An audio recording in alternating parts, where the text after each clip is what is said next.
കേന്ദ്ര ബഡ്ജറ്റിൽ ആരോഗ്യമേഖലയുടെ സമഗ്ര വികസനം ലക്ഷ്യമിടുന്നുവെന്ന ധനകാര്യമന്ത്രിയുടെ വാദം യഥാർത്ഥത്തിൽ നിരാർത്ഥകമാണ്. മേഖലയിൽ ബഡ്ജറ്റ് വിഹിതം വർദ്ധിപ്പിച്ചുവെന്നും മെഡിക്കൽ സീറ്റുകളുടെ എണ്ണം ഉയർത്തിയെന്നും അവകാശപ്പെടുന്ന മന്ത്രി സുപ്രധാന വിഷയങ്ങളെ അവഗണിക്കുകയാണ് ചെയ്തത്.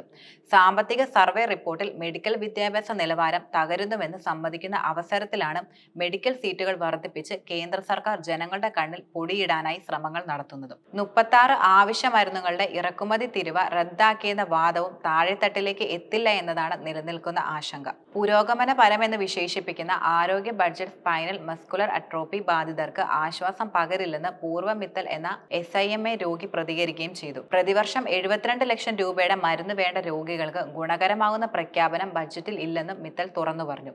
ഇന്ത്യയിൽ നിർമ്മിക്കാത്ത മരുന്നുകൾക്ക് 10% ഇറക്കുമതി തിരിവയാക്കിയത് വഴിയും ആശ്വാസം ലഭിക്കില്ലെന്ന് തേർഡ് വേൾഡ് നെറ്റ്വർക്ക് എന്ന സന്നദ്ധ സംഘടനാ പ്രവർത്തകൻ KM ഗോപകുമാർ പ്രതികരിച്ചിട്ടുണ്ട്.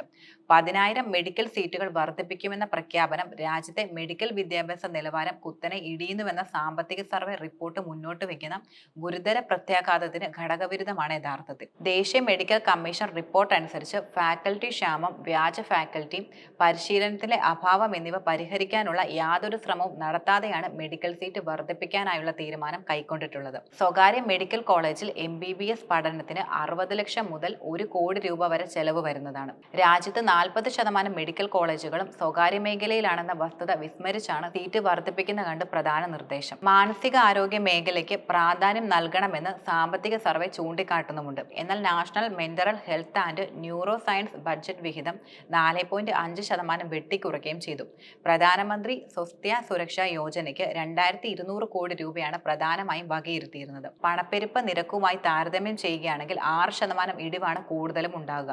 പുതിയ എയിംസ് 7639 കോടി, എയ്ഡ്സ് നിയന്ത്രണം 3442.77, ആയുഷ്മാൻ ഭാരത് ഹെൽത്ത് ഇൻഫ്രാസ്ട്രക്ചർ 558.45 കോടി എന്നിങ്ങനെ തുക അനുവദിച്ചിരുന്നെങ്കിൽ പണപ്പെരുപ്പ നിരക്കുമായി താരതമ്യം ചെയ്യുമ്പോൾ കുറവാണ് അനുഭവപ്പെടുന്നത്.